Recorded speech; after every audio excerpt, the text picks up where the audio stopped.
Part 1: The Encounter on Allenby Street. The sun was melting over Tel Aviv, casting golden shadows on the buildings as Benjamin Netanyahu stepped out of his armored car. It had been a long day: meetings, briefings, calls, and more calls. Security had always been tight, but that day, something made him tell his guards to hold back for a moment. Maybe it was the heat. Maybe it was fate. At the corner of Allenby Street and Rothschild Boulevard, a thin man sat cross-legged on the sidewalk. His beard was tangled. His face, though aged by the sun and time, had a strange kind of dignity, like someone who once belonged to a different world. A cardboard sign rested on his lap. "I wasn't always like this." Netanyahu stopped. Something inside him froze. The man didn't look up, didn't ask for money, didn't speak. But his silence was louder than any scream. Netanyahu finally spoke. "What's your name?" The man raised his head slowly, his eyes tired but sharp. "Shimon," he said. "Shimon Halevi." Part 2: A coffee and a conversation. To the shock of everyone around, aides, passers-by, and even Shimon himself, Netanyahu offered him coffee. They walked into a nearby cafe, drawing stares and whispers. Cameras started flashing. Someone tried to live-stream the encounter, but Netanyahu's expression silenced them. "Tell me," Netanyahu said, sipping his espresso, "who are you?" Shimon smiled bitterly. "I was once an economics professor in Haifa. Lost everything after my wife died. Depression. Then addiction. Then nothing." There was a long silence. "You still speak like a professor," Netanyahu said. "I still think like one," Shimon replied. Netanyahu didn't know why he was still sitting there, still listening. Something about this man stirred something long dormant in him. Part 3: The First Gesture. That night, Netanyahu couldn't sleep. He had heard hundreds of stories before: sob stories, real stories, fake stories. But this one lingered. He looked up Shimon Halevi. The records were there: academic papers, guest lectures, even a photo of him shaking hands with Nobel laureates. Everything matched. The next day, Netanyahu sent someone to find Shimon and bring him to a hotel. Fresh clothes, a medical checkup, a private room. Shimon didn't ask why. He simply said, "Thank you, but why me?" "I don't know yet," Netanyahu answered. "But maybe it's time I did something real." Part 4: Under the media spotlight. Within 2 days, the story spread throughout the country. Netanyahu seen dining with a homeless man. Former PM's mysterious meeting with street dweller. Who is Shimon Halevi? Social media exploded. Some said it's just for show. Others were shocked, maybe he still has a heart. But Netanyahu remained silent. That evening, after leaving the Prime Minister's office, he went to see Shimon. They walked together and sat by the sea. His security detail watched from a distance. Netanyahu pulled a paper from his coat. "What is this?" asked Shimon. "A proposal about you. An idea for reform in education. I want to hear your thoughts." Shimon looked away. "Who am I to say anything? You may have lived through what others only their eyes," Netanyahu said. "Maybe that makes you the wisest." Part 5: Wealth and Conscience. 2 weeks passed. Netanyahu, stepping out of his private residence in Tel Aviv, gave a short statement to the press gathered at his gates. "Today, I've made an important decision," he said. "Throughout my life, I've had many possessions. But perhaps I've ignored the most important thing: sharing." He pulled an envelope from his coat pocket. "What is this?" someone asked aloud. "Today," Netanyahu continued, "I'm transferring my entire personal wealth to Shimon Halevi." The journalists froze. Camera flashes went wild. "Is this a joke?" someone shouted. But it wasn't. All of his wealth, properties, bank accounts, investments, gold, even personal belongings, was being legally transferred to Shimon via a foundation. Part 6: Reactions. The nation was divided. Some called Netanyahu a true leader. Others said it was just a show or asked, has he lost his mind?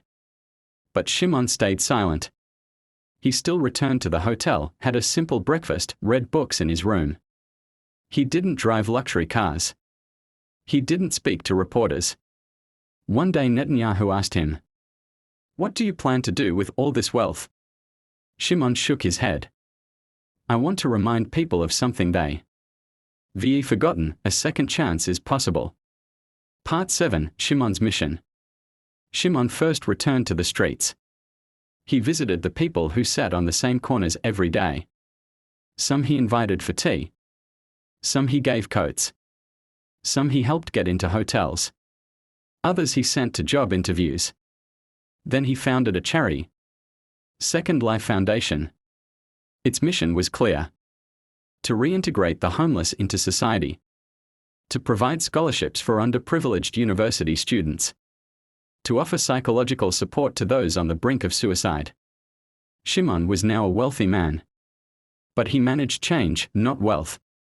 Netanyahu watched this transformation with pride and peace. Part 8, One evening, one confession. One night, while sitting by the sea, Netanyahu confessed, "All my life I've been winning, yet never felt like I'd won.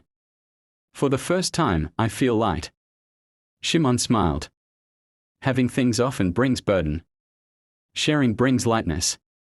They quietly listened to the sound of waves. There were no longer any titles or statuses between them.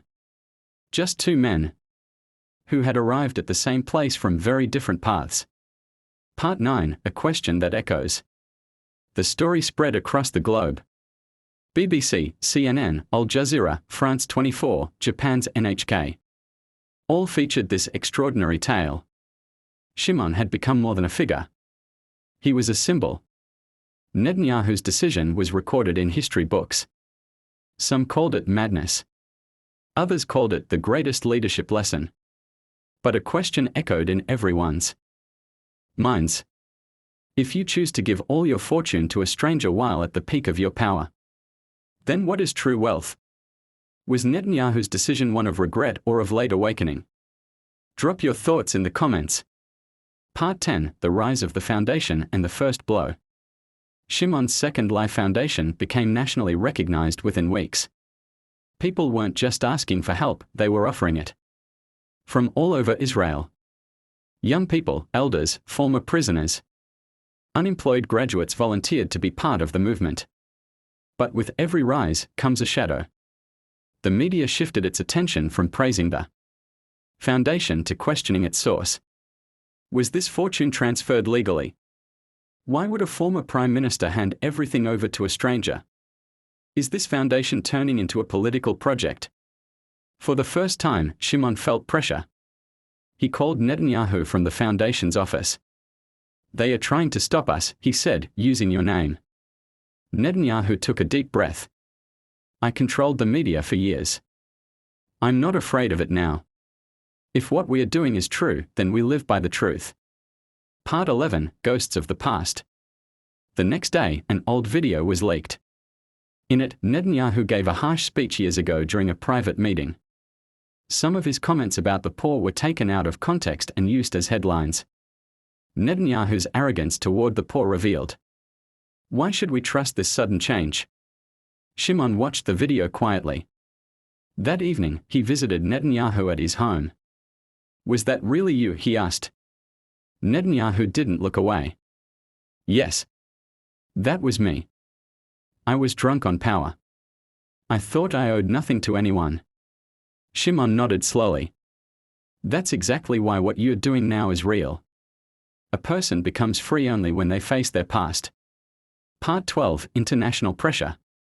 1 month later, the foundation made global headlines. CNN did an interview with Shimon. BBC sent a documentary crew. The United Nations even offered him a humanitarian honor. But the real threat was growing from within. A secret report from Mossad stated, foreign intelligence agencies are attempting to infiltrate the foundation. Dark organizations want to control the wealth through Shimon. Netanyahu immediately warned him. "You're no longer just a philanthropist. You're a symbol." And symbols, everyone wants them. Some want to destroy them. Shimon remained silent. He quietly thought, is this fortune more than one man can carry? Part 13, Major Crisis and a Step Back. One morning, the foundation's bank accounts were temporarily frozen. Reason: lack of financial transparency. Government institutions began slowing things down. Shimon suddenly felt alone. Employees couldn't be paid. Hundreds of people waiting for help were turned away. The press screamed, is Shimon's dream over? Netanyahu stepped in again. That night, he gave a public speech. This fortune was mine. It now belongs to the people. You're not just putting pressure on Shimon, you're attacking the idea of second chances. You've forgotten this money isn't about systems. It's about humanity. His words shocked the nation. Accounts were unfrozen. But Shimon made a decision. I won't carry this wealth alone anymore. Part 14, a new system. Shimon changed the foundation's structure completely. The fortune would now be managed by a People's Council, formed by thousands of donors, citizens, and volunteers. Shimon would only serve as an advisor. All decisions would be made collectively. No individual would ever control such power alone again. This model was a world first. Participatory wealth management. A TV reporter held out a microphone. So, what are you now? Shimon smiled. Just a man who shared his story. The rest is in the people's hands. Part 15, Final Speech. Months later, Netanyahu gave his farewell speech in the Knesset. Everything I had once owned had made me feel isolated. When I gave it up, I felt human for the first time. Then he stepped down from the podium.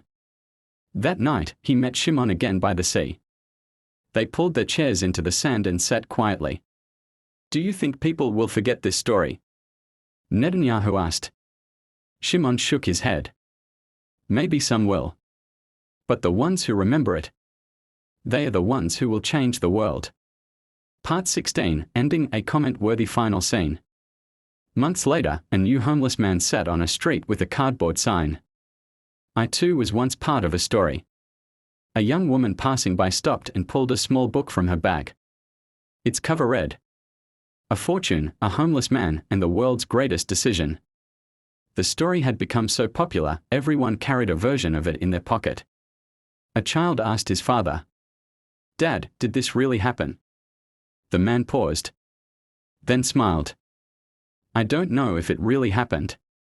But if people are still talking about it, then it must have touched something true. Part 17, Epilogue. Footsteps in the Sand. Year 2030. In the center of Tel Aviv, a statue was unveiled in a large square. It was simple but powerful. A man removing his coat and placing it on the shoulders of another sitting on the ground. The inscription read, Wealth becomes human when shared. The ceremony was crowded with people of all ages. Children, students, elders. At the back, sitting quietly, were two figures no one seemed to notice. Shimon Halevi and Benjamin Netanyahu. Both were older now. Their hair had turned white, their eyes deeper. But a powerful bond still existed between them. The decision they once made had united them forever. Shimon turned to Netanyahu. Do you regret it? Netanyahu chuckled lightly. I've had many regrets in my life. But the day I saw you on that street. No, I never regretted that. A small child ran up to them, excited. Is it really you? The ones from the story? Netanyahu winked. Maybe, little one. But what matters isn't who we were. It's what you'll become. The child didn't understand, but smiled. Then ran off into the crowd. Final line. Shimon stood, walking slowly with his cane. Netanyahu watched him from behind. At that moment, like a whisper carried by the sea breeze, Netanyahu remembered Shimon's old words. To change one person is sometimes enough to change the world.